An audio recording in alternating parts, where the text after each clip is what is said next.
আব্দুল্লাহ তাশতারি রহমাতুল্লাহর কাছে ইবলিস আসছে। ইবলিস কারণ তার ঈমান কি করার জন্য? ধ্বংস করার জন্য। ঈমান, একটু জোরে বলেন। ঈমান ধ্বংস করবে। আর এই জন্য ইবলিস মানুষের সুরত ধরে আল্লামা শেখ আব্দুল্লাহ তাশতারি রহমাতুল্লাহি আলাইহির কাছে আসছে। এসে জিজ্ঞাসা করে হুজুর, হুজুর আল্লাহ পাকের রহমত কি আল্লাহ পাকের গজবের উপরে বিজয় লাভ করেছে কিনা? তার মানে আমি গুনাহ করে ফেলেছি, আমি গুনাহগার, আমার গুনাহ আল্লাহ কি মাফ করবেন না? ইবলিসের গুনাহ ছিল কি? আল্লাহ বলেন উসজুদু লি আদম, আদমকে কি করো? সেজদা করো। একটা সেজদা, সেজদা লি তাজিম, সম্মানী সেজদা। ইবলিস বলছিল কি আনা খায়রুম মিনহু, আমি হলাম ভালো, খুব ভালো আদমের চেয়ে। খলাকতানি মিন নার, তুমি আমাকে সৃষ্টি করেছো আগুন দিয়ে, আর আগুনের গতি ঊর্ধ্ব দিকে। ওয়া খলাকতাহু মিন তিন, আর আদমকে তুমি সৃষ্টি করেছো মাটি দিয়ে, মাটির গতি কোন দিকে? নিচের দিকে। তা আমার সম্মান উপরে, আমি কেমন করে আদমকে সেজদা করি?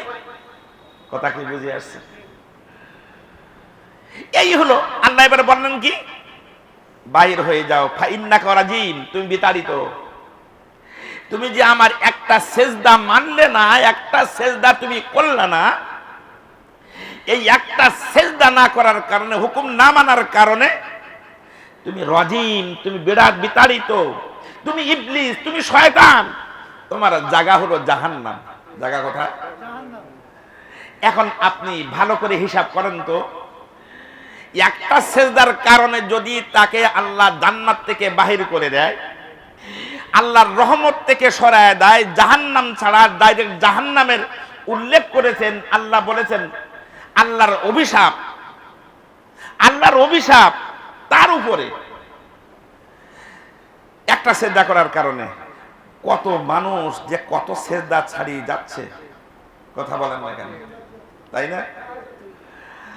ফজরের আজান নামাজ নাই, জোহরের নামাজ নাই, আসরের সেজদা নাই, মাগরিবের সেজদা নাই, ইশার জামাতের সেজদা নাই। কত সেজদা ছাড়িয়ে গেল, কত সেজদা ছুটে গেল, কত সেজদা আদায় করলাম না। হিসাব কি কোনো দিন করেছি শয়তানের চেয়ে সে কোনো অংশে কম কিনা? কথা বলেন না কেন? ঠিক না? তারপরেও বান্দার জন্য আল্লাহর স্পেশাল রহমত আছে। আল্লাহ বান্দা তওবা করবে, চোখের পানি ফেলবে, তো সে আল্লাহর আবার কাছের মানুষ হয়ে যাবে। তো আব্দুল্লাহ তাশতারি, শেখ আব্দুল্লাহ তাশতারির কাছে ইবলিস এসে বলছে যে আমি গুনাহ করেছি, একটা গুনাহ করেছি, আল্লাহ কি আমাকে মাফ করবে না? ভালো করে বুঝবেন, একটা এদিকে খেয়াল করেন, ভালো করে বুঝেন। ইবলিস কিন্তু বড় আলেম। ইবলিস কি? জোরে বলেন। খুব বড় আলেম। ও কিন্তু বড় মুফতি। ভালো করে শুনে রাখেন, ও বড় মুফতি, ও বড় মুহাদ্দিস, ও বড় মুফাসসির। যত পৃথিবীর মতো যত এলেম আছে, সব এলেমের অধিকারী কে? ইবলিস। সব এলেমের অধিকারী কে? ইবলিস। কোনো কিছু জানা নাই, এই অজানা তার নাই, সব তার জানা, সব কিছু তার জানা। তো আল্লামা শেখ আব্দুল্লাহ তাশতারি রহমাতুল্লাহি আলাইহির কাছে এসে বলছে, এই আল্লাহ কি আমাকে মাফ করবে না? তো আব্দুল্লাহ তাশতারি রহমাতুল্লাহ আলাইহি, আব্দুল্লাহ তাশতারি রহমাতুল্লাহ আলাইহি বলছে, তুমি মনে হয় ইবলিস। এদিকে তাকা, তুমি মনে হয় ইবলিস, তোমার কথার ধরন দিকে তো বোঝা যাচ্ছে তুমি মনে হয় ইবলিস। কারণ ইবলিসদের কথার ধরন কিন্তু একরকম। কথা বলেন না কেন? যারা নামাজ পড়ে তাদের চেহারা সুরত দেখলে বোঝা যায় এই ব্যক্তি নামাজি। কথা কি ভুল বললাম? যে রোজা থাকে তার চেহারা সুরত দেখলে বোঝা যায় এ রোজাদার। যদিও বেরোজাদাররা ইফতারের সময় ইফতারি করে, কথা বলেন না কেন? দেখবেন যে ইবলিস মার্কা নামাজ নাই, কালাম নাই, জিকির নাই, কোরআন নাই, দুরূদ শরীফ নাই, ওর কথাবার্তা কিন্তু আরেক রকম। তবে আমাদের দেশের কিছু মানুষ নামাজকে এখন ফ্যাশন বানিয়ে নিয়েছে। ফ্যাশন বানিয়ে নিয়ে মানে ইবলিসের দলের লোক নামাজকে ফ্যাশন বানিয়ে নিয়ে মানুষকে তার জালে ফেলতে চায়। কথা বলেন না কেন?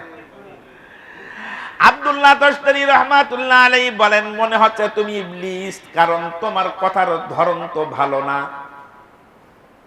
তোমার কথার ধরন ভালো না, তুমি মনে হয় ইবলিস। কয় হ্যাঁ হুজুর, আপনি কি ধরতে পেরেছেন? আসলে আমি ইবলিস, আপনার কাছে এসেছি, আল্লাহ আমাকে মাফ করবেন কিনা? কয় না, মাফ করার কোনো লাইন নেই, মাফ করার কোনো। এই ইবলিস এবার হাদিসের নাম্বার দিয়ে, বুখারী শরীফের হাদিসের নাম্বার দিয়ে বলে, এই আব্দুল্লাহ তশতারি, আপনি তো বুখারী পড়েছেন, বুখারী শরীফের হাদিস সব মুখস্থ, তো বুখারী শরীফে ৭৪০৪ নম্বর একখানা হাদিস আছে।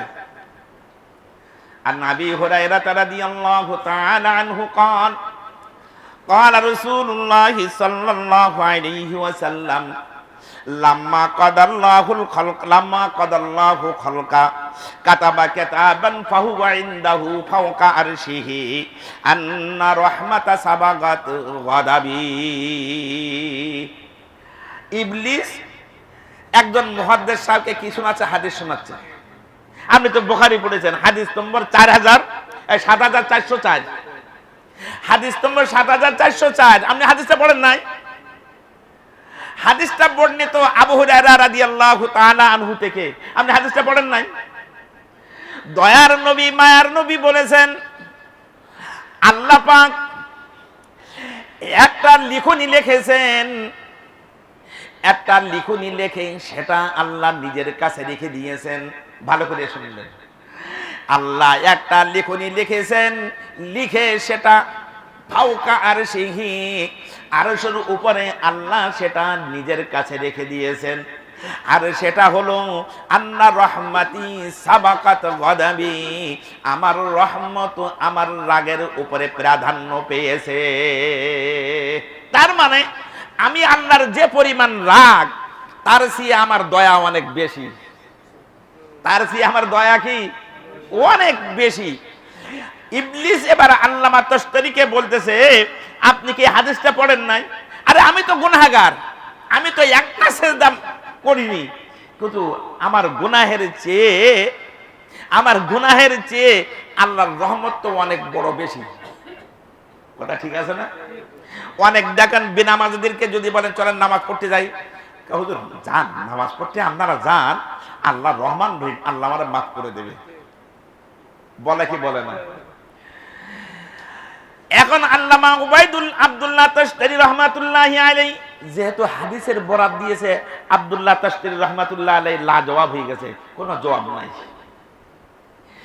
এই হাদিসের ব্যাখ্যায় আনোয়ার শাহ কাশ্মীরি রহমাতুল্লাহ আলাইহি লেখেন, ওই যুগে যদি আমি হতাম আর আল্লাহ শায়েখ আব্দুল্লাহ তশতারি রহমাতুল্লাহি আলাইহির কাছে যদি আমি থাকতাম, তাহলে আমি জবাব দিতাম, ইবলিস রে, আল্লাহর রাসূলের কথা সত্য, আল্লাহর রাগের উপরে আল্লাহর রহমত অনেক বেশি, তবে শুনে রাখো আল্লাহর রহমত আসে সেজদার কারণে।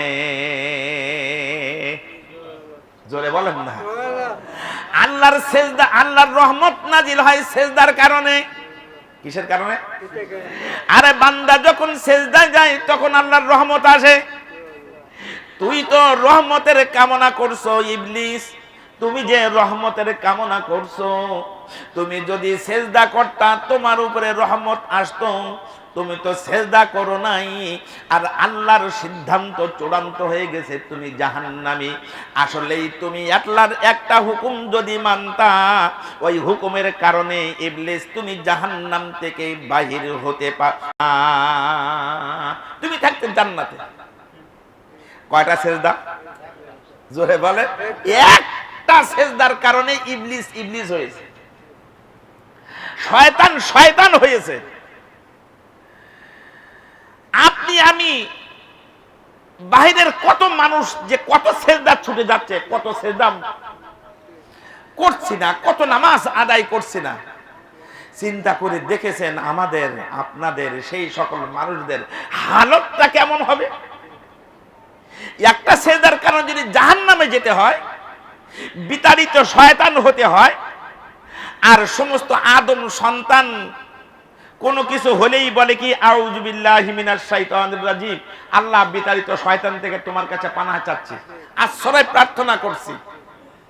তো একটা সেজদার কারণে যদি আজকে শয়তানের হালত এই হয়, তাহলে যাদের কতগুলা সেজদা ছুটে যাচ্ছে, এই সেজদার অবস্থাটা কি হবে? আল্লাহ কারীম, আল্লাহ গফুর, আল্লাহ রহিম সেটা অন্য বিষয়, কিন্তু আগে তো সেজদা করতে হবে, তারপরে রহমতের কামনা করতে হবে।